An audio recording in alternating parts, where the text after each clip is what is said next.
اس لیے مجھے گستاخی کے لفظ کو ایکسپلین کرنا بہت میرے لیے ضروری ہو گیا ہے.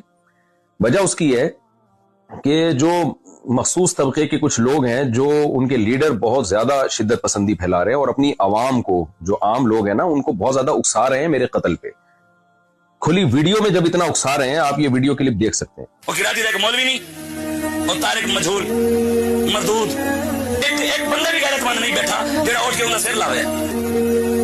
اس وجہ تو یہ بالکل اس بارے کوئی معاملہ نہیں. اس کتے نے لگام پائی جاوے, اور کتا بھی نہیں بڑھتا. جب کھلی ویڈیو میں اتنا اکسا رہے ہیں تو بند کمروں میں کتنا اکساتے ہوں گے. اور میرے پاس جو الگ سے دھمکیاں آ رہی ہیں وہ الگ ہیں. لیکن جو لیڈر حضرات ہیں نا ایک مخصوص طبقے کے, وہ بار بار بار بار جو ہے نا گستاخ کی سزا سرتن سے جدا, نعرے بھی یہی لگ رہے ہیں.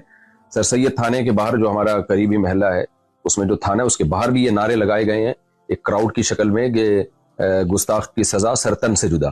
نبی کی ایک سزا سرتن سے جدا, سرتن سے جدا.